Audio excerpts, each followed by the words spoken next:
je voudrais parler des principes clés de l'entreprise et de la richesse d'un point de vue du royaume. Je vais commencer par quelques commentaires sur la richesse. Quand les gens parlent de la richesse, ils pensent normalement à l'argent. Je ne le suis pas. Je veux vous donner 7 sphères de richesse que vous devez vous concentrer sur. Vous devez être riche dans cette sphère ou vous serez pauvre. La première sphère de richesse est la richesse spirituelle. La Bible appelle cela être riche vers Dieu. Si votre vie spirituelle n'est pas en ordre et que vous avez 1 milliard de dollars dans la banque, vous n'êtes pas pauvre. Qu'est-ce que ça coûte à un homme de gagner le monde entier et de perdre la chose la plus importante qu'il a? Son âme. Vous devez donc vous concentrer sur la richesse dans votre vie spirituelle. La deuxième sphère de richesse dans le royaume est la richesse soulagée. La richesse soulagée signifie le développement intellectuel et émotionnel. Vous devez vous concentrer sur le développement intellectuel. Dieu vous a donné un cerveau. Il l'attend à être développé. Dieu vous a donné un cerveau sans rien dans le cerveau. C'est comme un carton sur un ordinateur.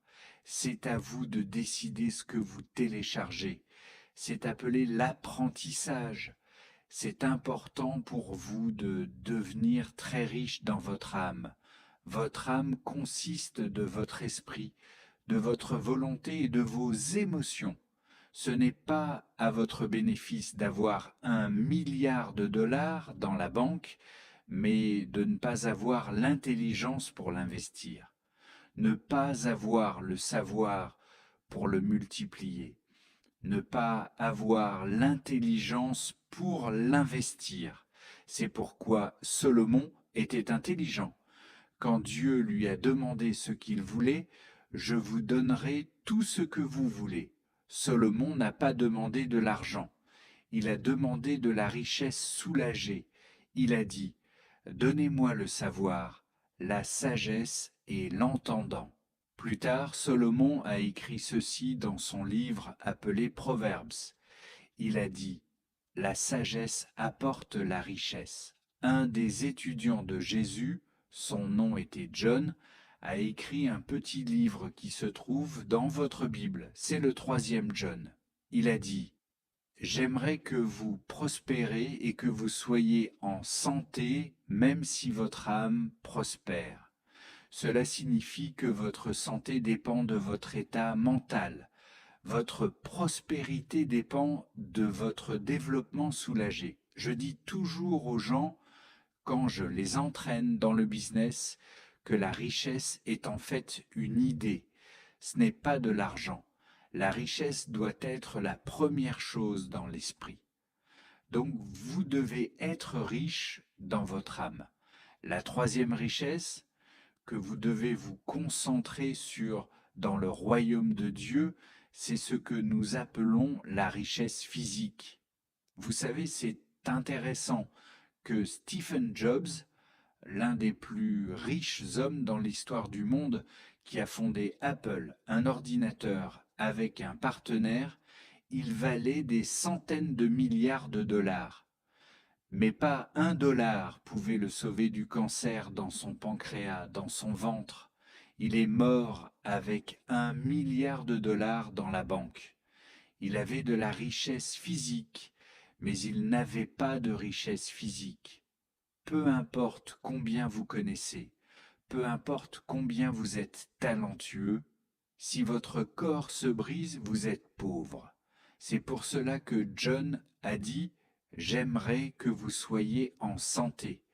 Rien n'est pire que de se placer sur votre dos avec de grandes idées. Vous devez devenir riche dans votre corps physique. Cela signifie que lorsque vous partez d'ici, vous devez prendre la décision de vous concentrer sur la richesse, la santé. Vous vous demanderez pourquoi, quand Dieu a créé la nation d'Israël, Il a donné à toutes sortes de lois magnifiques, mais ensuite il s'est concentré sur les lois physiques de leur corps. Et il leur a donné une liste de la hygiène, un programme de santé, des aliments spécifiques pour manger et pour ne pas manger. Il s'est concentré sur la troisième partie de la richesse, votre corps. Par la grâce de Dieu, ma femme et moi et mes enfants n'avons pas été malades pendant 36 ans. Pas une maladie dans notre maison. Bien sûr, je vis sous la culture du royaume, mais nous mangeons aussi bien. Nous faisons de l'exercice, nous buvons de l'eau et nous nourrissons nos esprits avec de bons livres et nous écoutons de bons CD et DVD. Tout cela fait partie de ma santé. Nous protégeons nous-mêmes de la compagnie négative, car cela peut affecter votre santé. Si vous restez avec des gens qui vous complaignent tout le temps, qui vous trouvent en erreur tout le temps, qui vous critiquent toujours, vous êtes dans un environnement malade. Vous devez prospérer dans votre zone de richesse physique. La quatrième partie de la richesse est la richesse sociale. Nous n'y pensons pas souvent, mais il est important pour vous de devenir riche dans vos amitiés, riche dans votre relation familiale, riche dans vos relations avec les gens dans votre environnement. Je ne peux pas stresser combien c'est important. Vous êtes aussi pauvre que les amis que vous avez. Vous êtes aussi riche que les amis que vous avez. Si votre relation familiale ne fonctionne pas, vous êtes malade. C'est appelé maladie sociale. Si votre relation avec vos parents est négative et qu'il y a un stress entre vous, votre mère et votre père, l'information et l'envie, vous êtes pauvre dans votre richesse sociale. C'est pourquoi Jésus a stressé. Pardonnez à ceux qui vous offendent. Faites bien à ceux qui vous utilisent malgré tout. Priez pour ceux qui vous persécutent. Pourquoi ? Gardez vos relations pures pour votre propre richesse. Et ensuite, il dit, faites bien à tout le monde. Savez-vous que votre succès peut dépendre de quelqu'un que vous n'aimez pas ? Parfois, vous allez à la banque pour acheter de l'argent pour votre entreprise et la personne en charge du département est quelqu'un à qui vous avez offensé. Et maintenant, ils gardent votre vie dans leurs mains. Ne soyez jamais gentil à moi. Vous m'aurez peut-être besoin la semaine prochaine. Soyez riche dans vos relations. La plupart du temps, vous n'avez pas besoin d'argent. Vous avez besoin de personnes avec de l'argent. Jésus était intelligent. Il a gardé les gens autour de lui qui avaient accès aux ressources. Certains se demandent pourquoi Jésus a gardé Mary autour de lui. Vous savez, la dame de Mike Dillon, le petit village. La dame était chargée. Elle était venue et a mis de l'argent sur son corps. Et en basant la calculation de l'argent d'aujourd'hui, c'était entre 15 000 et 18 000 $. Elle l'avait dans sa poche. Il lui a dit, « Dame, je vais te réparer et reste avec moi. » Parfois, votre problème, c'est que tous vos amis sont pauvres. Si vous êtes pauvre et que je suis pauvre, nous sommes une mauvaise compagnie. Applaudissez là-bas quelqu'un. Joseph était en prison. Regardez Joseph. Joseph est en prison. Et Joseph savait, je dois développer des relations ici. Je n'ai pas d'argent. Je n'ai pas de faveur. Je suis en prison. Je ne peux pas sortir. Alors laissez-moi faire des amis. C'est votre problème. Vous faites les mauvais amis. Joseph a décidé de faire des amis avec deux personnes qui connaissaient Pharaon. Parfois, Ce n'est pas ce que vous savez, c'est la relation. Et Joseph a cultivé cette relation avec ces deux personnes. Et il leur a dit, regardez, nous sommes des amis. Il a même résolu leurs problèmes. Il a interprété leurs rêves pour eux. Et il a dit maintenant, quand vous sortez, si vous sortez, souvenez-vous de moi. Et vous vous souvenez de ce qui s'est passé. Un d'entre eux est sorti et a récupéré son travail dans l'office du président d'Égypte. Et quand le gouvernement avait un problème, il a dit au président, au pharaon, je connais un jeune homme. Tout le monde dit, je connais. Dites-le encore. Je connais signifie relation. Vous savez ce qui est faux avec vous? Les mauvaises personnes vous connaissent. Je connais un jeune homme en prison qui peut résoudre votre problème.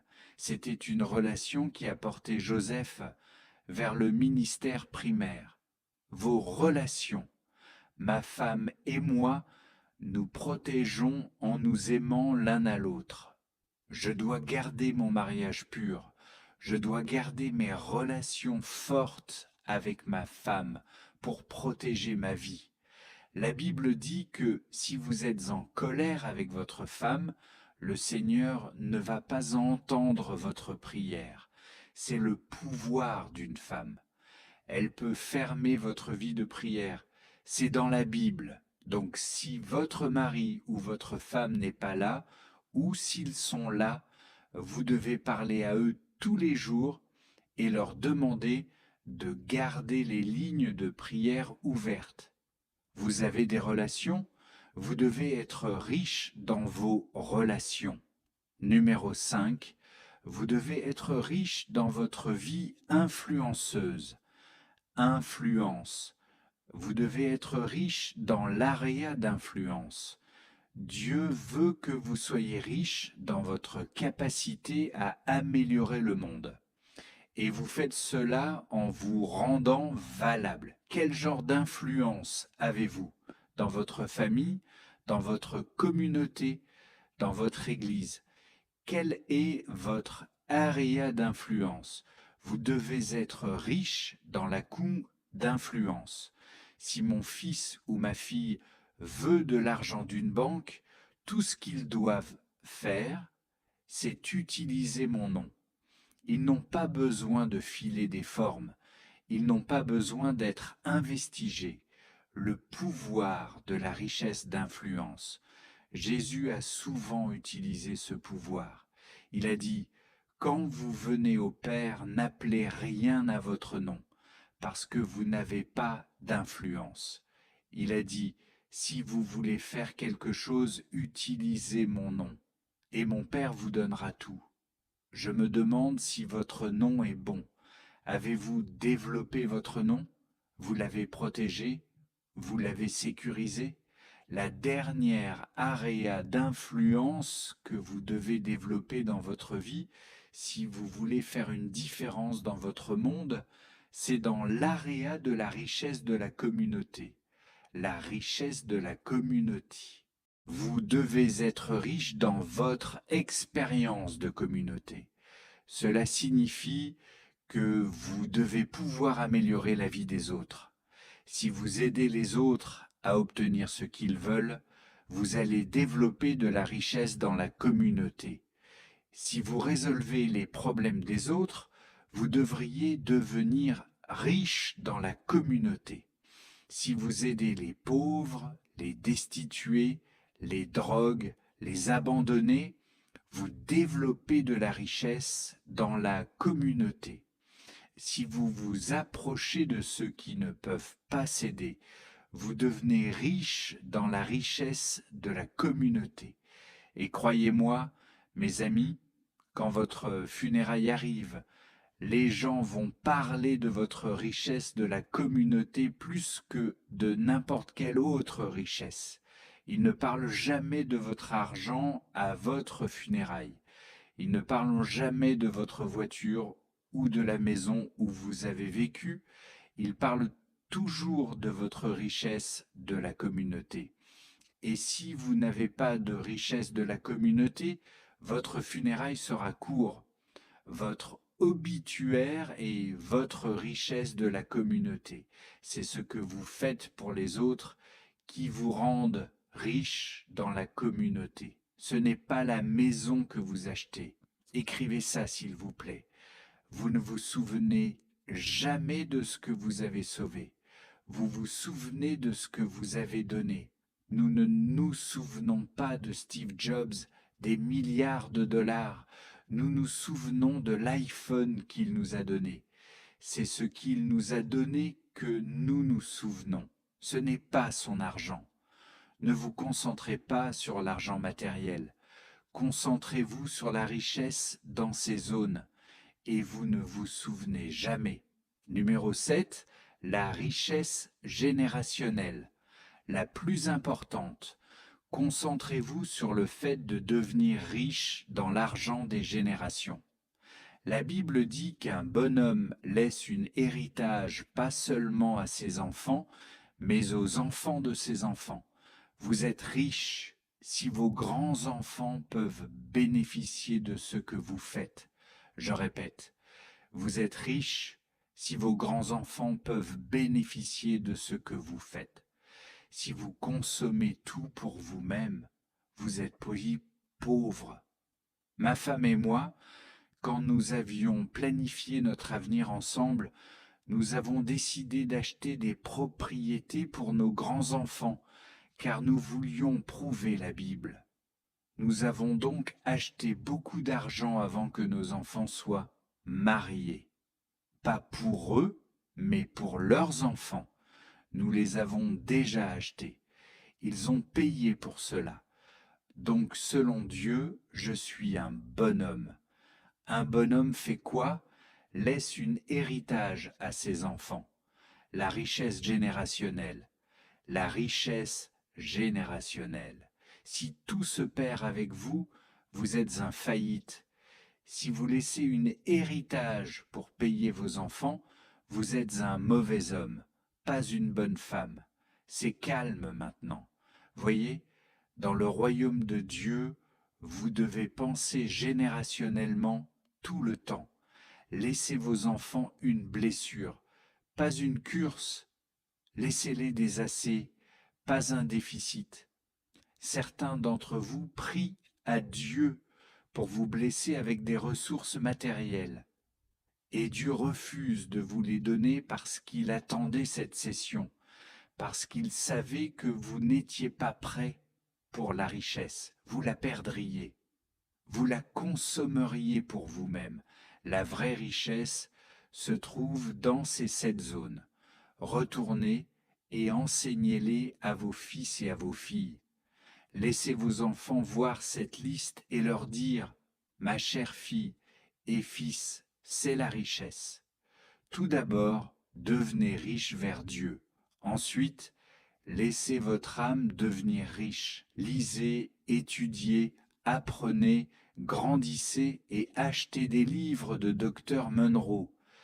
Développez votre corps physique. Ne fumez pas, ne buvez pas, ne regardez pas les choses mauvaises, ne lisez pas les matériaux mauvais, ne consommez pas des drogues, ne vous abusez pas de votre corps sans dormir, n'ayez pas de sexe sans mariage, prenez soin de votre corps, devenez riche dans votre corps physique, dites-leur où est la richesse. Et remarquez sur cette liste, je n'ai pas d'argent parce que l'argent n'est pas la richesse. J'espère que vous ne me oublierez jamais aujourd'hui. Prenez-moi dans votre avenir. Je suis un homme riche parce que mon fils et ma fille sont en charge de mes investissements. Imaginez le sentiment que j'ai que mon fils et ma fille protégeront ce que j'ai travaillé pour. C'est de la richesse. Que ma femme m'aime encore, c'est de la richesse. Que ma table soit avec moi pendant 35 ans. La même table, c'est de la richesse.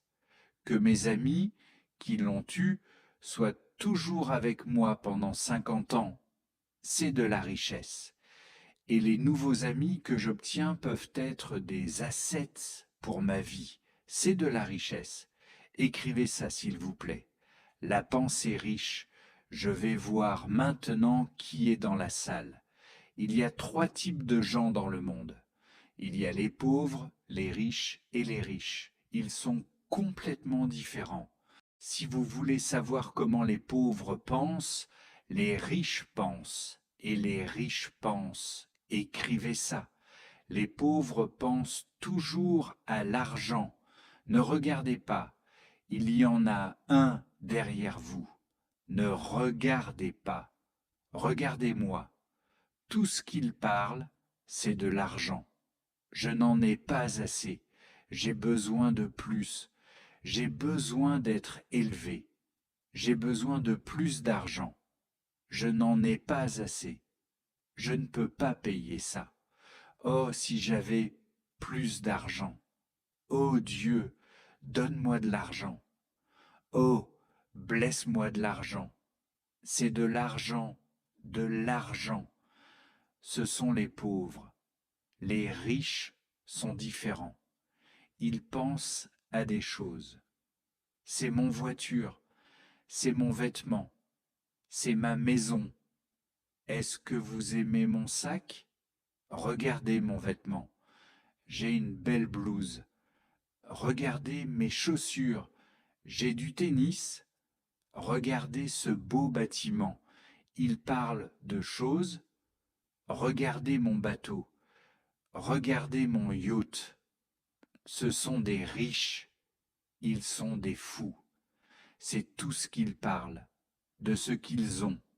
Mais les riches sont différents. Les riches pensent à des idées. C'est là où vit Dieu. C'est l'arène où Dieu vous souhaite venir. Dieu t'a envoyé à cette rencontre pour obtenir des idées.